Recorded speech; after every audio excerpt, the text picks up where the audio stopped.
Hello everyone. स्वागत है आप सभी का वेदांत क्लासेस के इस ऑनलाइन प्लेटफॉर्म पे। कैसे हैं आप सभी? सभी मस्त होंगे, स्वस्थ होंगे और अपनी अपनी तैयारी में व्यस्त होंगे। चलिए, हमारी क्लास में जो आनुवंशिकी वाला चैप्टर चल रहा था और लास्ट क्लास में हमने लास्ट चार्ज छोड़ा था मेंडल और मेंडलवाद पर। तो आज हम वही से स्टार्ट करेंगे कि मेंडल और मेंडलवाद क्या है। मेंडलवाद में हम मेंडल के सभी तीनों नियमों को देखेंगे और मेंडल के अंदर जो है हमने मेंडल के बारे में चर्चा की थी कि मेंडल का जन्म कहाँ हुआ, उनका पूरा नाम क्या था और उनको कौन कौन सी उपाधि दी।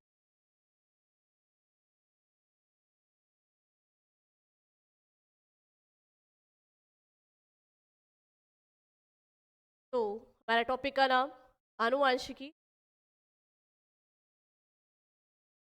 आनुवंशिकी या जेनेटिक्स हम पढ़ रहे हैं और आनुवंशिकी और जेनेटिक्स में हमारा जो चल रहा था वो चल रहा था मेंडल और मेंडलवाद। आनुवंशिकी,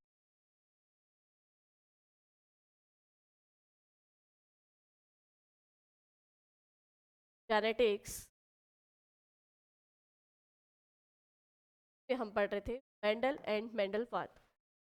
मेंडल के लिए हमने चर्चा की थी कि मेंडल को जो है ग्रेगर जॉन मेंडल का पूरा नाम इसका ग्रेगर जॉन मेंडल है और ग्रेगोर की इस उपाधि इनको चर्च में रहते हुए, पादरी के रूप में चर्च में रहते हुए उस समय उनको ये उपाधि दी गई थी। ठीक है? और उसी चर्च में रहते हुए मेंडल ने क्या किए थे, मटर के जो है पौधे उन पे रिसर्च किया था और 7 लक्षणों पर हमारे को जो है रिजल्ट हमारे सामने दिए थे।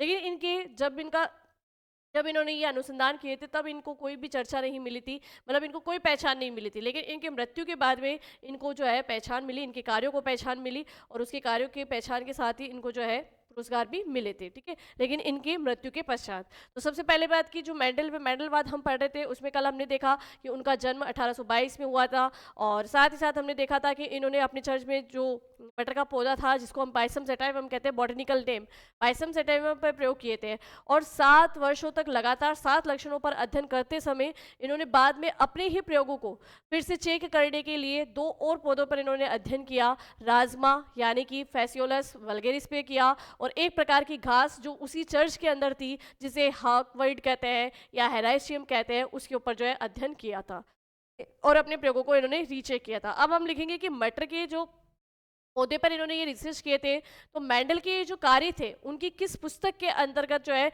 इन कार्यों की जो है चर्चा थी। और उन्हीं पुस्तक को आगे जाके जब 3 वैज्ञानिकों ने पढ़ा तो जाके उन तीनों वैज्ञानिकों ने जो है मेंडल के इन कार्यों को क्या दिलवाई, प्रसिद्धि दिलाई। तो पुस्तक का नाम भी पूछा जाता है, तो यहाँ हम लिख सकते हैं सबसे पहले कि मेंडल ने अपने कार्यों को मेंडल ने अपने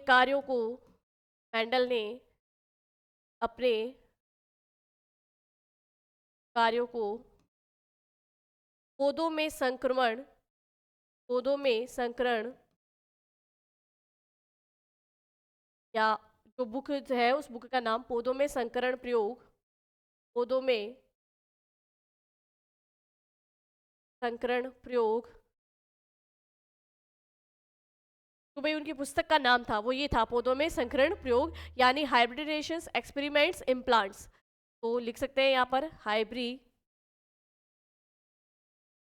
भाई हाइब्रिडेशन का मतलब भी क्या होता है, संकरण होता है। ठीक है, तो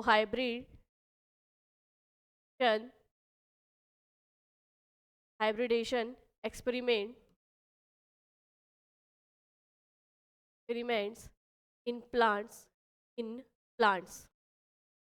ठीक है, चलिए, ये इनकी पुस्तक का नाम था। इसी पुस्तक के अंदर इन्होंने अपने कार्यों की चर्चा लिखी थी, मतलब जो 7 कार्यों को पौधों में संकरण के प्रयोग के नाम के नाम से चर्चित पुस्तक जो कि इनकी वहीं पे थी, ये जो जिस चर्च में ये काम करते थे वहीं पे थी, है ना, के नाम से उनके ही चर्च की पुस्तिका बुकलेट में प्रकाशित किया था, के नाम से के चर्च की पुस्तिका चर्च की पुस्तिका या बुकलेट में प्रकाशित किया प्लेट में प्रकाशित। चलिए, अब बात करते हैं कि ये तो उन्होंने अपने इस पुस्तक के नाम से, जो अगर आपसे पूछा जा सकता है कि मेंडल ने अपने कार्यों को जो है किस पुस्तक में प्रकाशित किया, तो हमें याद रखना है हाइब्रिडेशंस एक्सपेरिमेंट्स इन प्लांट्स वाली पुस्तक जो है, बोतों में संकरण प्रयोग, उस पुस्तक में उन्होंने अपने कार्यों को प्रकाशित किया। लेकिन उनके कार्यों के लिए उन्हें कोई विशेष पहचान नहीं मिली थी। ठीक है, मेंडल के कार्यों को मेंडल के कार्यों को कोई विशेष पहचान नहीं मिली, कोई विशेष पहचान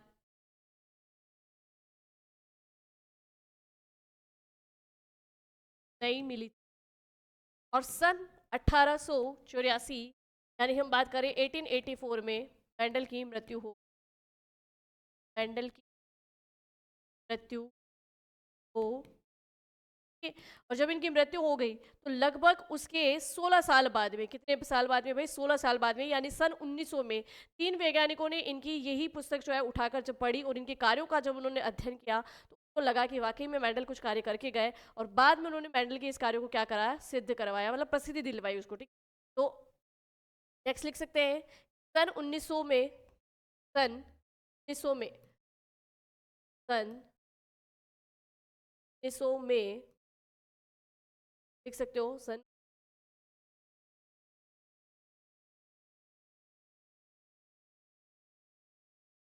अर्थात अर्थात मेंडल की अर्थात मेंडल की मृत्यु के 16 वर्षों बाद, 16 वर्षों बाद तीन वैज्ञानिकों ने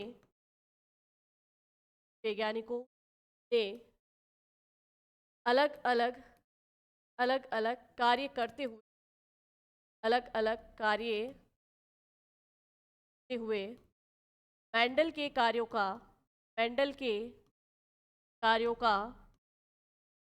अध्ययन किया, मेंडल के कार्यों का अध्ययन और और के कार्यों को और के कार्यों को प्रसिद्धि दिलाई और उनके कार्यों को दिलाई, अलग अलग कार्य किए और फिर उनके कार्यों का जो है इनके अध्ययन करके फिर वो प्रसिद्धि दिलाई। यानी कि हम कह सकते हैं कि मेंडल के कार्यों की पुनः खोज की। तो मेंडल के कार्यों की पुनः खोज करने वाले ये वैज्ञानिक कौन कौन है वो लिख सकते हैं हम। मेंडल के कार्यों के इन वैज्ञानिकों के नाम आपसे पूछ सकते हैं कि मेंडल के कार्यों की पुनः खोज करने वाले वैज्ञानिक कौन है। मेंडल के कार्यों की पुनः खोजकर्ता, मेंडल के कार्यों के पुनः खोजकर्ता जैसे अगर हम बात करें भाई, एक वैज्ञानिक थे यूगो डी ब्रीज, को डी ब्रिज, ये जो यूगो डी ब्रिज थे इन्होंने ही आगे जाके तो उत्परिवर्तन वाला जो सिद्धांत था डार्विनवाद का उसको और आगे चर्चा में लेके आए। ठीक है, तो ये यूगो डी ब्रिज जो थे वो हॉलैंड में नीदरलैंड के थे। कहाँ के थे भाई, हॉलैंड या नीदरलैंड के निवासी थे, हॉलैंड या नीदरलैंड के निवासी थे। यूगो डी ब्रिज के अलावा बात करें तो वॉन शेरमोन थे जो कि ऑस्ट्रिया के थे, है ना। वॉन शेरमोन, वॉन शेरमोन ये ऑस्ट्रिया के थे। ठीक, इसके अलावा अगर हम बात करें तो एक वैज्ञानिक और थे कॉल कॉरेंस जो कि कहाँ के थे, जर्मनी के थे। कॉल कॉरेंस, कार्ल कारेंस जो कि जर्मनी के थे, कार्ल कारेंस जर्मनी के वैज्ञानिक थे। इन तीनों वैज्ञानिकों ने ही उस पत्रिका को उठाया और उसमें मेंडल ने जो अपने कार्य के बारे में लिखा था कि भाई मटर के पौधों पे उन्होंने किस तरीके के संकरण करवाए, उससे किस तरीके के रिजल्ट मिले, सारी चर्चा उसके अंदर लिख रखी थी। सबको पढ़ा और उनका अध्ययन करके फिर इन्होंने उनके कार्यों को क्या करा, लोगों के सामने लेके आए, तो उनके कार्यों को प्रसिद्धि मिली। यानी हम कह सकते हैं कि मेंडल के कार्यों को जीते जी तो कोई प्रसिद्धि या पहचान नहीं मिली, लेकिन उनके मरने के 16 वर्षों बाद में इन वैज्ञानिकों के प्रयास से उनके कार्यों को जो है चर्चा में रहे और प्रसिद्धि मिली। ठीक है, चलो तो नेक्स्ट लिख सकते हैं मेंडल के नियमों को, मेंडल के कार्यों को जो है नियमों के रूप में। अब जो अपन मेंडल के नियम पढ़ेंगे, मेंडलवाद में हम मेंडल के 3 नियम पढ़ेंगे ना, वंशागति का पहला नियम, वंशागति का दूसरा नियम, वंशागति का तीसरा नियम। तो मेंडल के इन कार्यों को नियमों के रूप में पहचान तो जो है कॉल कॉरेंस ने दी थी। किसने दी थी भाई, कॉल कॉरेंस ने दी थी। क्या लिख लेंगे हम नोट डाल के कि मेंडल के कार्यों को, मेंडल के कार्यों को, मेंडल के कार्यों को नियमों के रूप में, मेंडल के कार्यों को नियमों के रूप में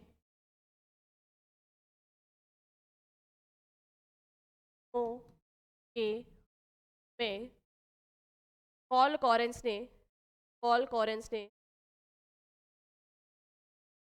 मेंडल के कार्यों को नियमों के रूप में पॉल कॉरेंस ने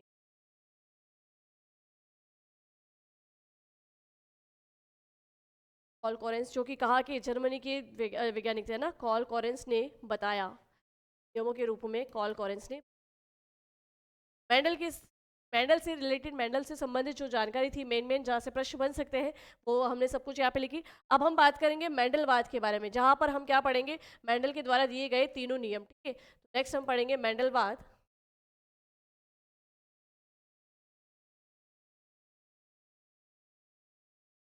मेंडलवाद या मेंडलिज्म, मेंडलवाद या मेंडलिज्म।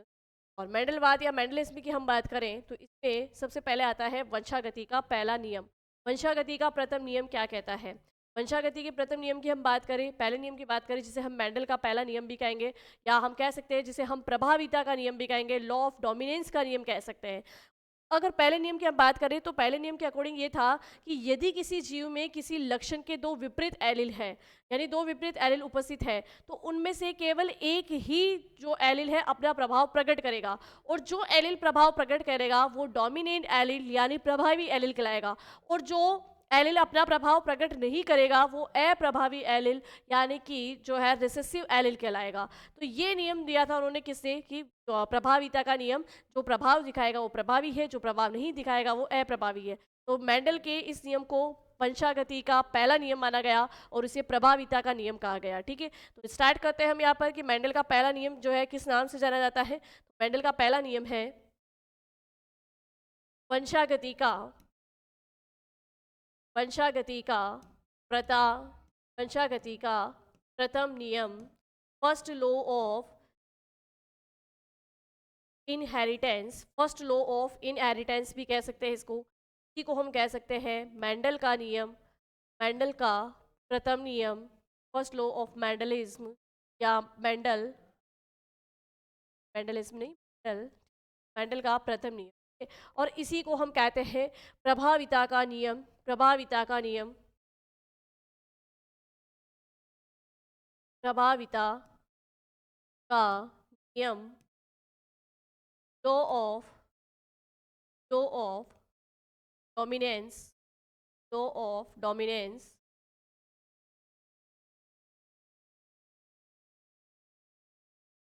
Law of dominance. इस नियम के अनुसार क्या था, इस नियम के अनुसार था, मेंडल हमें ये बताना चाह रहे थे, नियम के अनुसार हम लिख सकते हैं कि इस नियम के अनुसार प्रत्येक जीव, प्रत्येक किसी भी जीव में प्रत्येक लक्षण के लिए या किसी भी लक्षण के लिए दो विपरीत एलिल उपस्थित हो, तो उनमें से केवल एक ही एलिल अपना प्रभाव प्रकट करता है। ठीक है, तो वो यहाँ लिखेंगे कि इस नियम के अनुसार,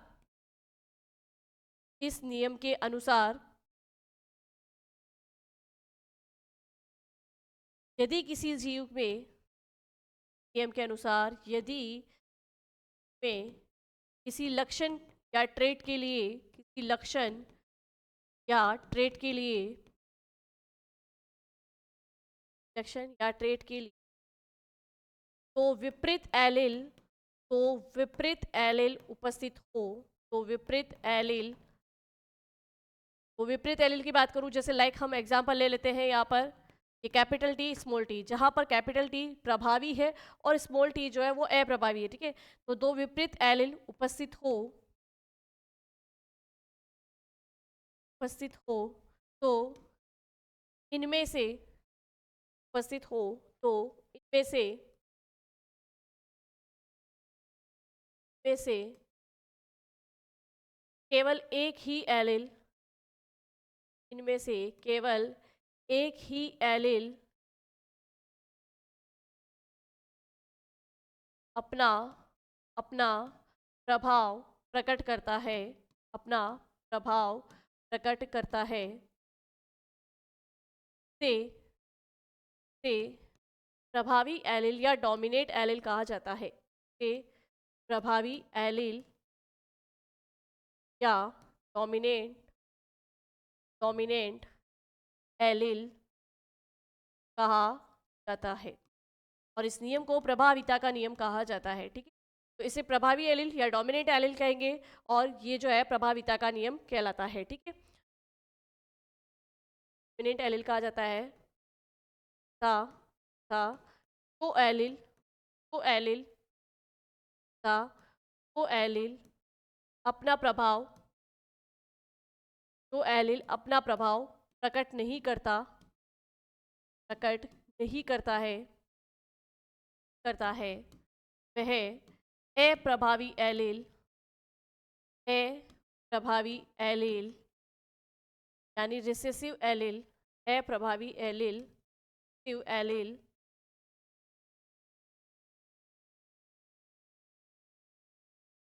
प्रभावी एलील या एलील कहलाता है। और यही क्या है, मेंडल के अनुसार प्रभाविता का नियम। ये परिघटना ही क्या कहलाती है, प्रभाविता कहलाती है। तो लिखते हैं कि ये परिघटना प्रभाविता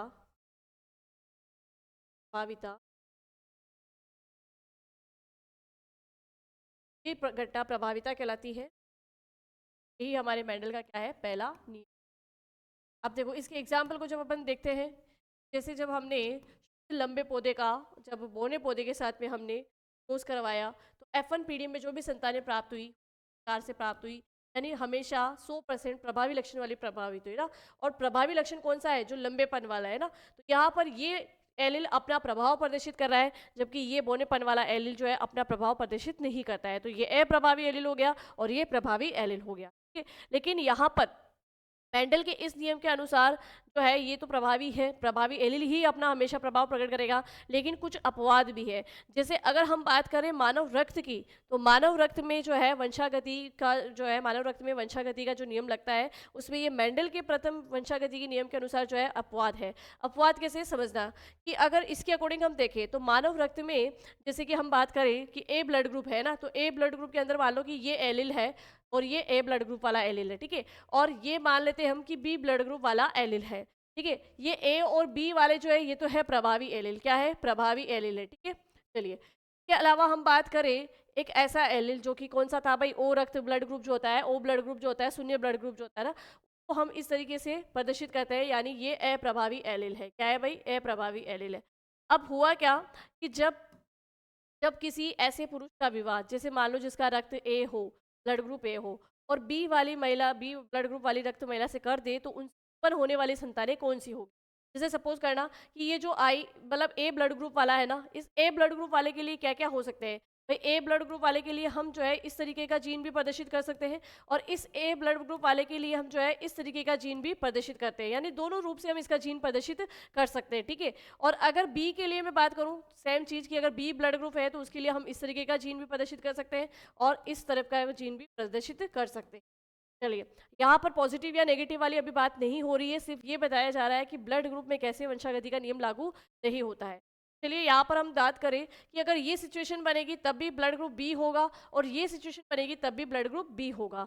लेकिन हम बात करेंगे कि अगर दोनों ही एलिल ए प्रभावी वाले हो तो ब्लड ग्रुप क्या हो सकता है, ब्लड ग्रुप ओ हो सकता है। क्या हो सकता है, ब्लड ग्रुप ओ हो सकता है। क्लियर हो गई ये बात। चलो अब एक चीज ध्यान रखना कि अगर मान लो कि एक एलिल ए है और एक एलिल बी, तो यहाँ पर अगर मैं बात करूं भाई, जैसे ये भी प्रभावी है ये भी प्रभावी है, ब्लड ग्रुप क्या होना चाहिए।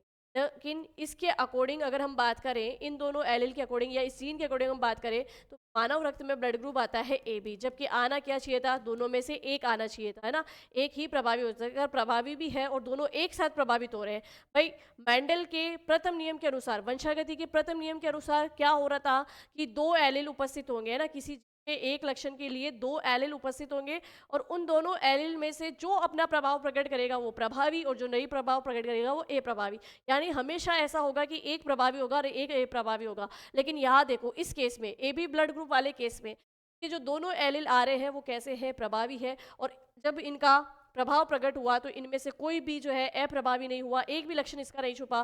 तो ये क्या है, ए बी ब्लड ग्रुप जो है मानव रक्त का, वो वंशागति की पहले नियम के अनुसार या प्रभाविता के नियम के अनुसार या मेंडल के प्रथम नियम के अनुसार क्या है, अपवाद है। क्या है भाई, अपवाद है, ठीक।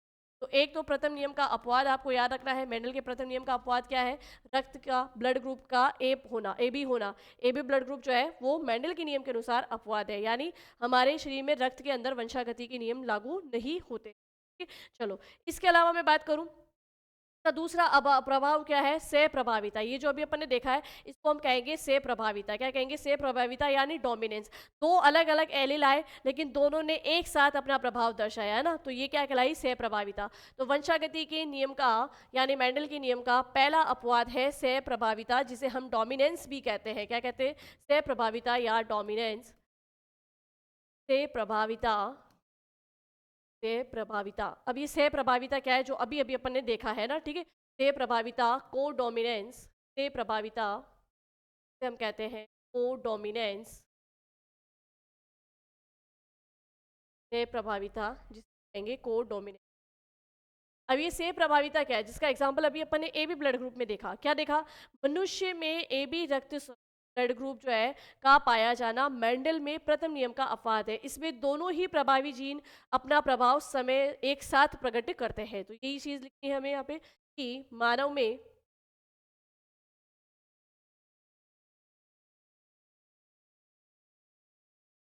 मानव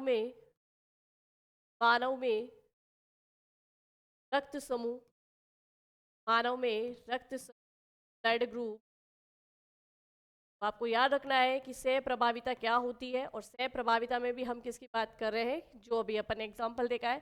तो मानव में रक्त समूह blood group A B, blood group A B, blood group A B वंशागति के प्रथम नियम का अपवाद है। मेंडल के वंशागति वंशागति या प्रभाविता प्रभाविता के प्रथम नियम का अपवाद है। प्रथम नियम का अपवाद, प्रथम नियम का अपवाद है। क्योंकि अब ये अपवाद है क्योंकि कारण क्या है भाई? कारण की हम बात करें तो मानव इस रक्त में, इसमें दोनों प्रभावी जीन इस ब्लड ग्रुप में, कारण लिख सकते हैं ब्लड ग्रुप में, ए बी ब्लड ग्रुप में, ए बी ब्लड ग्रुप में, ए बी ब्लड ग्रुप में दोनों जीन ले लो भाई, दोनों जो एलील आए ना, ठीक है, दोनों प्रभावी जीन, दोनों प्रभावी जीन एलील, दोनों प्रभावी gene I A way I B, दोनों प्रभावी gene I A way I B एक साथ प्रभाव एक साथ प्रभाव प्रकट करते हैं। ठीक है, देखो यहाँ एक ही लाइन में समझते हैं। मेंडल के अनुसार, मेंडल ने जो वंशागति के नियम दिए हैं, प्रभाविता का नियम बताया, उनके अकॉर्डिंग की प्रत्येक इनमें दो अलग अलग, मतलब एक लक्षण के लिए दो अलग एलील होंगे। एक लक्षण, भाई लक्षणों की जो है, लक्षणों का निर्धारण कौन करता है? जीन करता है। या हम यूँ कहते हैं कि जीन की अभिव्यक्ति हम लक्षण के रूप में करते हैं ना। तो जो जीन है उसके पास दो एलील होंगे। अब दो एलील में से एक एलील अपना प्रभाव प्रकट करेगा, डोमिनेंस एलील कहलाएगा। और जो मतलब अपना प्रभाव प्रकट नहीं करेगा वो रिसेसिव एलील कहलाएगा, अप्रभावी एलील कहलाएगा। हमेशा ऐसी ही कंडीशन बनेगी। लेकिन जब हम ब्लड ग्रुप ए बी को देखते हैं तो यहाँ जो ब्लड ग्रुप ए बी के लिए जो जीन आए, इसमें से ये दोनों एलील कैसे है? प्रभावी एलील है ना। और जब ये अपना लक्षण प्रकट करते हैं तो दोनों एक साथ अपना प्रभाव प्रकट करते हैं। तो मेंडल के नियम का क्या हो जाता है? अपवाद हो जाता है, मतलब उसके विपरीत काम कर रहा है। ठीक है, चलिए अब इससे रिलेटेड कि भाई क्वेश्चन कैसे बनते हैं। तो एक क्वेश्चन जैसे कि एक व्यक्ति का रक्त समूह ए है और इसका विवाह जब बी रक्त समूह वाली स्त्री से हो जाता है तो संतानों में अधिकतम संभावित जो है रक्त समूह होता है। ठीक है, तो क्वेश्चन फॉर्मेट में एक बार इसको देख लेते हैं अपन कि क्वेश्चन है, एक व्यक्ति एक व्यक्ति का का रक्त समूह रक्त समूह ब्लड ग्रुप ए है, ब्लड ग्रुप ए है, का विवाह का विवाह रक्त समूह का विवाह रक्त समूह वाली वाली महिला से वाली महिला से करा दिया जाए तो से उत्पन्न होने वाली तो से उत्पन्न होने वाली संतानों से उत्पन्न होने वाली संतानों में अधिकतम, ये शब्द याद रखना, मैंने यहाँ लिखा है अधिकतम। अधिकतम संभावित, अधिकतम संभावित रक्त समूह, अधिकतम संभावित रक्त समूह हो सकते हैं। ठीक है, अब जब इस टाइप के क्वेश्चन आ जाए तो आप इसको कैसे सोल्व करोगे? भाई सबसे पहले आपको जीन में से एलिल करना अलग आते ही हैं, फिर एलिल का आप क्रॉस करवा दीजिए और फिर आप जो है अपना रिजल्ट देख लीजिए। ठीक है, तो जैसे ऑप्शन में आपको मिल गया कि क्या ए वे बी ब्लड ग्रुप वाले हो सकते हैं, क्या सिर्फ ए ब्लड ग्रुप वाले हो सकते हैं, या अधिकतम बच्चे बी ब्लड ग्रुप वाले हो सकते हैं, या अधिकतम बच्चे ए बी वे ओ ब्लड ग्रुप यानी सभी वाले हो सकते हैं, चारों रक्त समूह वाले हो सकते हैं, ओ वाले, यहाँ पे मैंने ये ओ रक्त समूह लिखा है। ठीक है, चारों रक्त समूह वाले हो सकते हैं। तो अब ऐसे में कैसे करोगे आप सोल्व? देखो सबसे पहले कि जो है वो क्या है, ए वाला है ना, नर का ब्लड ग्रुप क्या है, इसको अगर हम सोल्व करें इसको, ठीक है, तो नर का ब्लड ग्रुप यहाँ पे क्या दिया हुआ है, ए दिया हुआ है, और मादा का ब्लड ग्रुप यहाँ पे क्या दिया हुआ है, मादा का ब्लड ग्रुप दिया हुआ है बी। अब नर का जो ये ब्लड ग्रुप ए है, इसके लिए दो एलिल है ना, इसको हम दो फॉर्मेट में लिख सकते हैं। कैसे लिख सकते हैं, ध्यान से सुनना। तो मैंने पहले ही बता दिया कि ये हो गया आई ए, ठीक है, और यहाँ पर एक इस तरीके का भी हो सकता है, ये दोनों ही क्या है, ए के लिए। ऐसे ही हम बी के लिए बात करें तो बी के लिए हम जो है इन जीन का निर्धारण इस तरीके से कर सकते हैं, या इस एलिल को हम जो है इस तरीके से लिख सकते हैं, दोनों ही फॉर्मेट में बी का लिख सकते हैं। अब इन दोनों में से हम किसको लें इस क्वेश्चन को सोल्व करने के लिए? तो ध्यान रखना कि जहां बातें आ जाए अधिकतम, अधिकतम संभावित, तो अधिकतम वाले केस में हमेशा आपको जो है इसी तरीके से इनके जीन रखने हैं ना, इसी ये जीन आपको यूज लेने, ऊपर वाले छोड़ देने। ठीक है, तो यहाँ पर देखोगे जब अपन इसको सोल्व करें, आई ए और आई इसका विवाह जब आई बी रक्त समूह वाली से किया जाता है, क्या क्या संभावनाएं बन सकती हैं? और सभी को ये तो क्रॉस करना, मतलब ये तो करवाना आता ही है ना। ठीक है, अब देखो पहले इनके हम क्या कर लेंगे, युग्मक बना लेंगे। पहले हम इनके क्या कर लेंगे, युग्मक बना लेंगे। जब आप गैमेट्स को अलग करोगे तो आई ए और ये आई अलग, इधर से इसको भी अलग कर लीजिए, आई बी और ये आई हो गया। अब चलिए पे किया आई ए आई बी, ये इसका जब ये किया आई ए आई, ये इसका जब करवाया आई बी आई का इससे करवाया आई आई। अब इस तरीके की हम बात करें तो ये जीन ब्लड ग्रुप का प्रदर्शित होता है भाई, ये प्रदर्शित होता है ए बी ब्लड ग्रुप का। किसका प्रदर्शित होता है भाई, ये ए बी ब्लड ग्रुप का। ठीक है, ये ए बी ब्लड ग्रुप का जीन इस तरीके का होता है, ये अभी हमने पहले ही एक एग्जांपल में देख लिया। ठीक है, ये आई ए आई है, तो ये कौन से ब्लड ग्रुप का है भाई, ए ब्लड ग्रुप का है। इसकी बात करें, ये जो है आई बी आई, ये किसका है भाई, बी ब्लड ग्रुप का है। और ये दोनों आई आई जो कि अप्रभावी है, ये किसके है, ओ ब्लड ग्रुप के। किसके है भाई, ओ ब्लड ग्रुप के। ठीक है, तो यानी कि अधिकतम संभावना में क्या बनेगा कि बच्चे जो है उनका ब्लड ग्रुप चारों ही में से कोई भी हो सकता है, ए भी हो सकता है, बी भी हो सकता है, ए बी भी हो सकता है और ओ भी हो सकता है। तो चारों ही रक्त समूह में से कोई सा भी जो है संतति के अंदर आ सकता है। ये मेंडल का नियम था। ठीक है, चलिए अब आगे बात करते हैं मेंडल का दूसरा। अच्छा, इससे प्रभाविता के अलावा भी मेंडल के नियम का कोई और अपवाद है? से प्रभाविता के अलावा भी मैं बात करूं तो मेंडल के नियम के कुछ और अपवाद है ना। हमें ये जो अपवाद है पहले नियम और तीसरे नियम में ही मिलेंगे, इसके अलावा नहीं मिलेंगे। चलो इसी से रिलेटेड हम एक क्वेश्चन और कर लेते हैं ना। एक व्यक्ति का रक्त समूह ए बी है, जिसकी शादी जो है बी रक्त समूह के लिए समयुग्मजी स्त्री से करा दिया गया, तो उसके अधिकतम संभावित ब्लड ग्रुप क्या हो सकता है? ठीक है, चलो एक क्वेश्चन और कर लेते हैं। यहाँ पर क्वेश्चन है हमारा कि एक एक कौन सा रक्त समूह, भाई हम रक्त समूह ले लेते हैं जैसे ए बी वाला। ठीक है, एक व्यक्ति का रक्त समूह, एक व्यक्ति का रक्त समूह ए बी वे बी रक्त, एक व्यक्ति का रक्त समूह क्या है भाई, ए बी है। ठीक है, और बी रक्त समूह वाली महिला, रक्त समूह वाली महिला तो कि कैसी का भी हम बात करें समूह के लिए ना, बी रक्त समूह के लिए समयुग्मजी कौन सी भाई, समयुग्मजी। यहाँ पे ध्यान रखना, हम ये पढ़ के आ चुके हैं समयुग्मजी क्या है, विषम युग्मजी क्या है ना। समयुग्मजी स्त्री से हो। ठीक, एक व्यक्ति जिसका रक्त समूह ए बी है, वे बी रक्त समूह के लिए समयुग्मजी स्त्री का विवाह हो, तो ऐसे में उत्पन्न होने वाली जो संतानें हैं उनमें क्या क्या ब्लड ग्रुप हो सकता है? क्या ब्लड ग्रुप बी और ए बी हो सकता है, ठीक है। यहाँ ऑप्शन को ध्यान से देखना, ब्लड ग्रुप ए और बी हो सकता है, और ब्लड ग्रुप सी की मैं बात करूँ तो क्या ब्लड ग्रुप ए बी और बी हो सकता है, या होने वाली संतानों में जो ब्लड ग्रुप है चारों प्रकार तो नहीं लेंगे हम, यहाँ पर जो आंसर निकलेगा वो भी अपन अच्छे से यहाँ पे देखेंगे। तो ये ऑप्शन आपको मिल गए। अब ध्यान से सुन, यहाँ जब अपन इसको सोल्व करते हैं तो सबसे पहले देखो नर का ब्लड ग्रुप क्या दिया गया है और मादा का ब्लड ग्रुप क्या दिया गया है, कि हम यहाँ पर क्या लिखेंगे, जीन विकल्प ही लिख लेंगे यहाँ पर, और फिर इसको हम सोल्व करेंगे। नर में देखो, नर का ब्लड ग्रुप क्या बताया है, ए बी बताया है, ए बी बताया है, और ए बी के लिए तो एक ही कंडीशन है ये वाली, ठीक है। इसके लिए कभी भी वो अप्रभावी लक्षण वाला तो कंडीशन आएगी नहीं, कि जीन को हम या इसके जीन को विकल्पी को या एलिल को हम किस तरीके से प्रदर्शित करेंगे, इस आई ए और आई बी, दिया हमने। चलो अब बात करते हैं मादा के लिए। मादा में क्या है, ब्लड ग्रुप बी। अब ब्लड ग्रुप बी में देखो यहाँ पर दो संभावनाएं, एक तो इस तरीके की आई बी, भाई आई बी ये हो सकता है, और एक संभावना क्या हो सकती है, आई बी और एक ए प्रभावी लक्षण।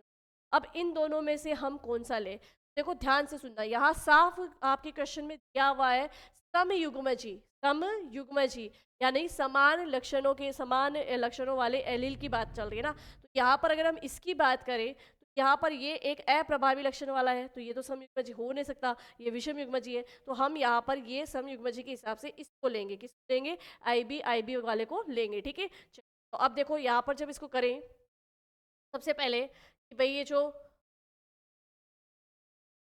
का आई ए आई बी और महिला का आई बी और आई बी, क्योंकि समयुग्मजी बोला है अपने को, ठीक है, इसलिए हमने क्या लिया है, समयुग्मजी वाला ही लिया है। अब सबसे पहले हम क्या करेंगे कि एलील यानी इनके, सॉरी, इनके युग्मक को क्या कर ले, अलग अलग कर ले, आई ए, ये आई बी, इस तरीके से यहाँ पे भी कर लीजिए आई बी और आई बी। अब इसका ये करवा दीजिए, का करवा दीजिए, रिजल्ट क्या आएगा, आई ए आई ए और आई बी का इससे करवा दीजिए, आई बी और आई बी, और इसका इससे करवा दीजिए आई बी। यानी जब ऐसा विवाह होगा तो इन पर होने वाले संतानों में हमें देखो दो ही रिजल्ट देखने को मिल रहे हैं, कि या तो संतान ए बी ब्लड ग्रुप वाली होगी, या संतान जो है बी ब्लड ग्रुप वाली होगी। तो हमारे ऑप्शन पे जाते हैं पीछे और देखते हैं कि ऑप्शन में कहाँ पर ए बी और बी ब्लड ग्रुप लिखा हुआ है। देखो 50% इसमें क्या चांस बन रहे हैं भाई, 50% इसमें चांस बन रहे हैं ए बी ब्लड ग्रुप वाले, और 50% इसमें चांस क्या बन रहे हैं कि 50% संतानों में कौन सा ब्लड ग्रुप हो सकता है, बी ब्लड ग्रुप हो सकता है ना, 50-50% है। चलो आगे, जहाँ हमने ये क्वेश्चन लिखा और ऑप्शन में देखो, पहले ही ऑप्शन में हमें हमारा आंसर मिल गया कि बी ब्लड ग्रुप या ए बी ब्लड ग्रुप वाले हो सकते हैं, ठीक है। तो इस तरीके के क्वेश्चंस में भी आपको थोड़ा सा केयरफुली और रख के अच्छे से फुल करना है। ये हो गया हमारे कि सह प्रभाविता का नियम जो है वो मेंडल के प्रथम नियम के अनुसार क्या है भाई, उसको कहते हैं अपवाद कहते हैं, ठीक है? अब बात करते हैं कि अप्रभाविता क्या होती है, अपूर्ण प्रभाविता, ठीक है। अब नेक्स्ट जो अपवाद आता है मेंडल के नियम का, वो दूसरा आता है अपूर्ण प्रभाविता, अपूर्ण अपूर्ण प्रभाविता। अप्रभाविता हमने देख ली, अब हम देखते हैं अपूर्ण प्रभाविता। अपूर्ण प्रभाविता क्या है ना, इनकम्प्लीट डोमिनेंस क्या होता है। जैसे कि अगर हम बात करूं कि एक पौधा है ना, जिसको गुलबास कहते हैं ना, गुलबास भी कहते हैं उसको, 4 o'clock प्लांट भी कहते हैं, और उसी का बॉटनिकल नेम है मिराबिलस जलापा, ठीक है। इसमें क्या होता है कि जो प्रभावी जीन है होता है वो होता है लाल पुष्प का, ठीक है। तो हम बात करते हैं कि ये जो अपूर्ण प्रभाविता है ना, इनकम्प्लीटेड डोमिनेंस है, ये मेंडल के नियम के अनुसार क्या है भाई, अपवाद है। अब ये मेंडल के नियम के अनुसार अपवाद कैसे है वो भी अपन देखते हैं यहाँ पर। तो देखो सबसे पहले incomplete complete dominance, complete dominance यानी कि अपूर्ण प्रभाविता। अब देखो इसका एक एग्जांपल है ना, इसका एक सीधा उदाहरण ही लिखते हैं। उदाहरण देखो, तो हम कहते हैं 4 o'clock, क्या कहते हैं, 4 o'clock ट्री, इसमें हम 4 o'clock ट्री भी कहते हैं। 4 बजे जो है ये, मतलब जब दिन के 4 बजते हैं तभी जो है इस पौधे के अंदर कुछ परिवर्तन देखे जाते हैं, यानी ये पूरी तरीके से खिलता है, तो कहते हैं 4 o'clock प्लांट, क्या कहते हैं, 4 o'clock प्लांट, इसकी पत्तियां खुल जाती है, ठीक है। इसका बॉटनिकल नेम है मिराबिलस जलापा, क्या बॉटनिकल नेम क्या है, मिराबिलस मिराबिलस जलापा, मिराबिलस जलापा। और वैसे बेसिकली इसका नाम है गुलबास, क्या है, गुलबास, ठीक है। गुलबास। अब देखो कि इसके अंदर अगर बात करूं तो इस पे दो तरीके के पुष्प आते हैं ना। अब दो तरीके के पुष्प की मैं बात करूं तो इस पे दो तरीके के पुष्प जैसे कौन कौन से, अगर हम बात करें कि एक तो प्रभावी लक्षण वाला जिसके कारण क्या होंगे लाल पुष्प आएंगे, और एक अप्रभावी वाले लक्षण का होता है जिसके अंदर अगर हम बात करें तो इसमें सफेद पुष्प आते हैं, ठीक है। तो यहाँ पर प्रभावी लक्षण वाले की मैं बात करूं, प्रभावी ट्रेड की ना, तो प्रभावी एलिल जो है इसमें रेड रंग के यानी लाल रंग के पुष्पों के लिए है। किसके लिए है भाई? लाल रंग के पुष्प के लिए है। तो प्रभावी एलिल यानी लाल पुष्प, और उसके अगर हम जीन की बात करें तो क्या होगा भाई? आर आर यानी कि लाल पुष्प। तो जब प्रभावी लक्षण प्रकट होंगे तो सारे पुष्प क्या होंगे? लाल पुष्प होंगे।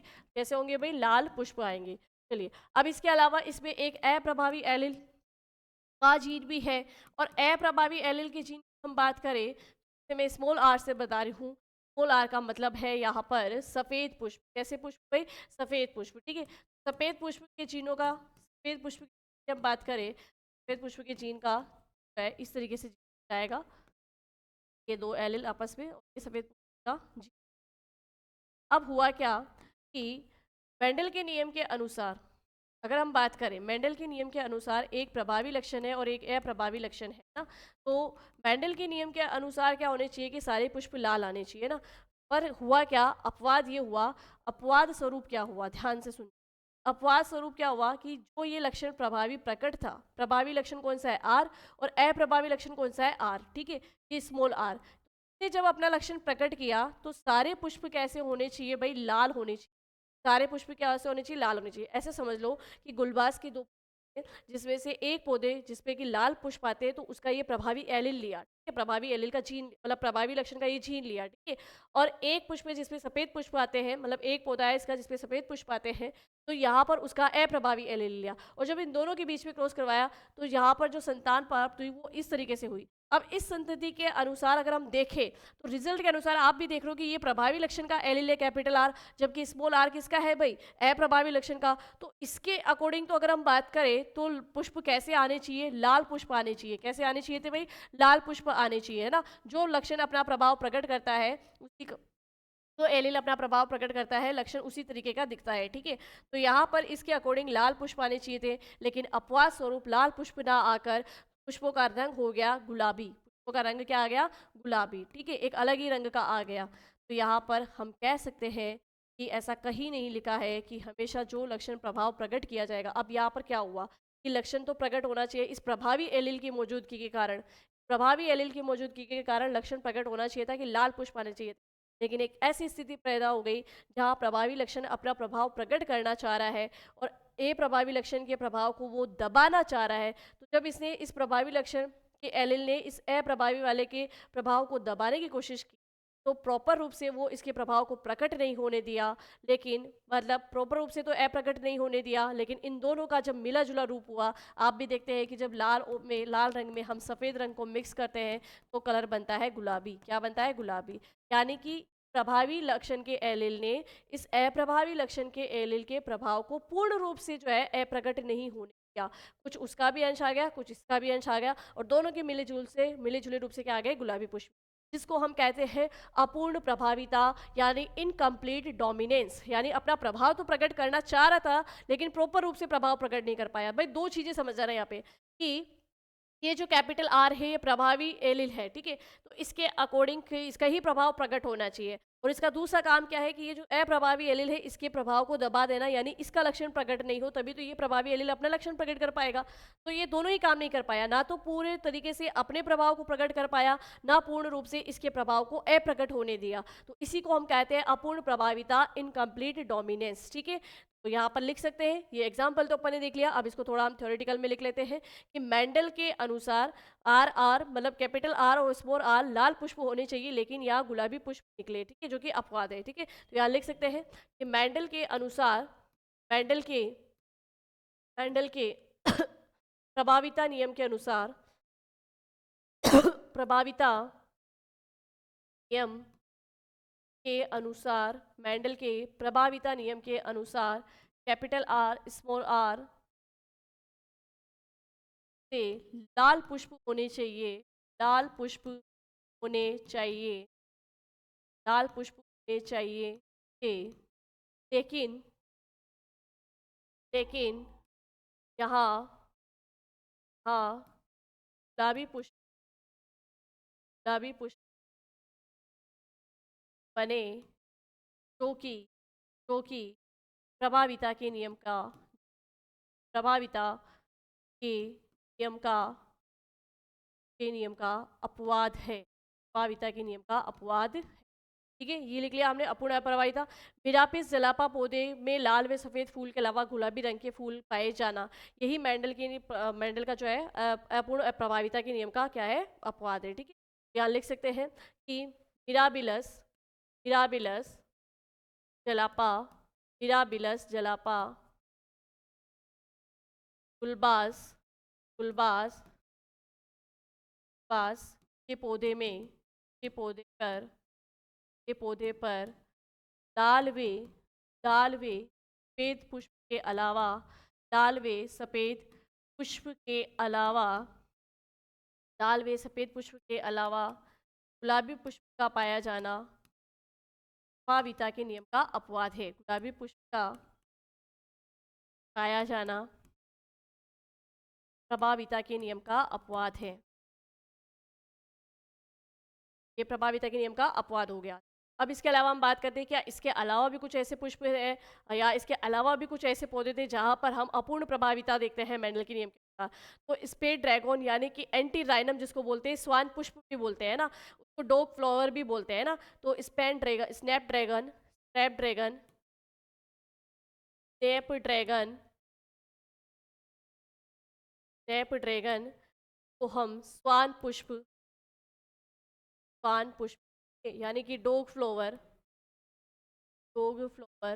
स्वान पुष्प डोग फ्लोवर, ये भी अपूर्ण प्रभाविता दर्शाता है। ठीक है, क्योंकि इसमें भी पुष्प का जो रंग है वो अलग प्रकार का दिखाई देता है, सॉरी पत्तियों का रंग अलग प्रकार का हो जाता है। ठीक है, इसको एंटी राइनम भी बोलते हैं, एंटी राइनम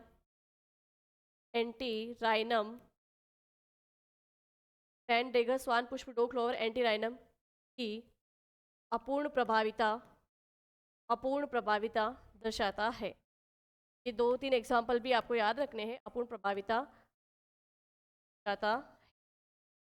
ठीक है, तो मेंडल का पहला नियम हमने यहाँ पर देखा, मेंडल की वंशागति का पहला नियम हमने देखा, और वंशागति के नियम में हमने उसके 2 अपवाद भी देखे। 2 अपवाद कौन कौन से थे? 2 अपवाद थे, एक तो कि जो सहप्रभाविता है, यानी एक प्रभावी लक्षणों का मतलब प्रभावी एलील के द्वारा जो है एक साथ प्रभावी लक्षण प्रकट कर देना, वो सह प्रभाविता कहलाती है। और अपूर्ण प्रभाविता की प्रभावी एलील के द्वारा अप्रभावी एलील के लक्षण को पूर्ण रूप से नहीं दबाया गया और दोनों के मिले जुले रूप से एक नया ही लक्षण प्रकट हो गया, तो वो कहलाती है अपूर्ण प्रभाविता। तो मेंडल का नियम क्या है, वंशागति का पहला नियम क्या है, प्रभाविता का नियम क्या है, और उसके कौन कौन से अपवाद है वो हमने देख लिए। अब बात करते हैं वंशागति का दूसरा नियम, है ना, जिसे हम मेंडल का द्वितीय नियम कहते हैं, जिसे हम विसंयोजन का नियम कह सकते हैं, पृथक्करण का नियम कह सकते हैं, या युग्मकों की शुद्धता का नियम कह सकते हैं। ठीक है, तो नेक्स्ट है वंशागति का दूसरा नियम।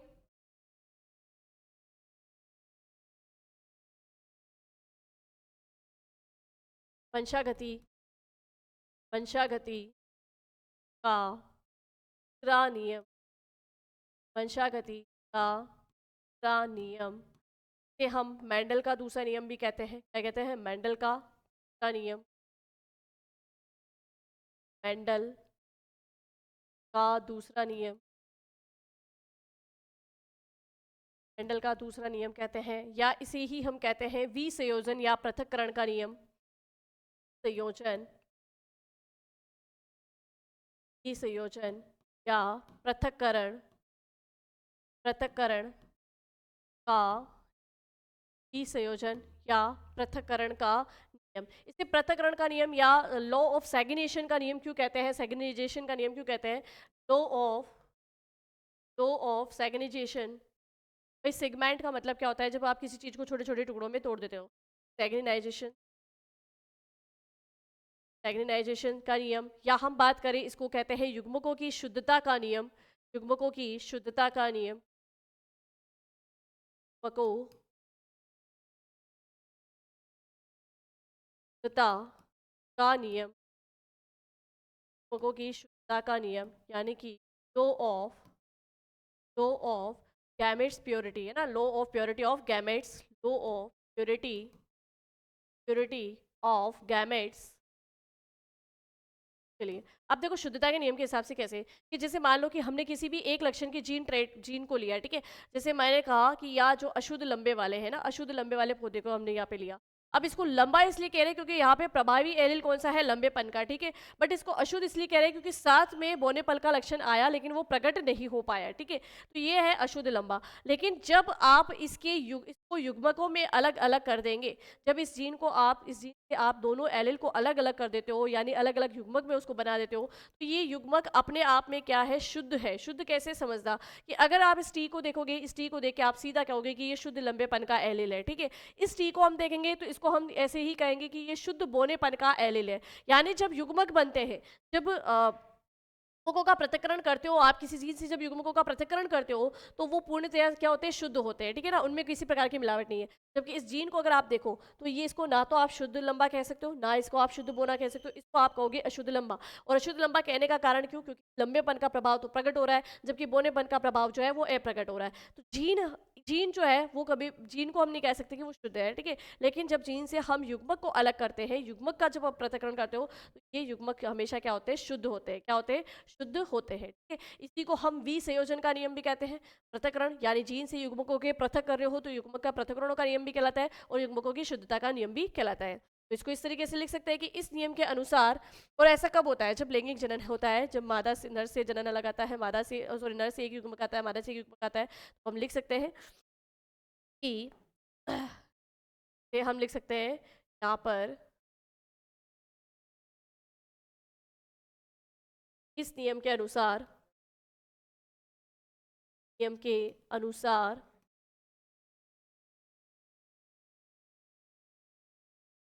अनुसार लैंगिक जनन, इस नियम के अनुसार लैंगिक जनन करने वाले को में, लैंगिक जनन करने वाले को में, है ना, इस नियम के अनुसार लैंगिक जनन करने वाले को में युग्मक निर्माण के समय, करने वाले जीवों में युग्मक निर्माण के समय, युग्मक वाले जीवों, युग्मक यानी गैमेट्स, युग्मक या गैमेट्स निर्माण के समय, युग्मक होके निर्माण, युग्मक निर्माण के समय, युग्मक निर्माण के समय मतलब जो लक्षण प्रकट होता है युग्मक निर्माण के समय, लक्षण के एलील या कारक, युग्मक निर्माण के समय लक्षण लक्षण के एलील या कारक, लक्षण के एलील या कारक जो कि कहाँ चले जाएंगे, लक्षण के एलील या कारक जो है अलग अलग युग्मकों में चले जाते हैं, ठीक है। युग्मक निर्माण के समय यानी गैमेटोजेनेसिस के समय जो है लक्षण के एलील या कारक अलग अलग युग्मकों में, अलग अलग युग्मकों में,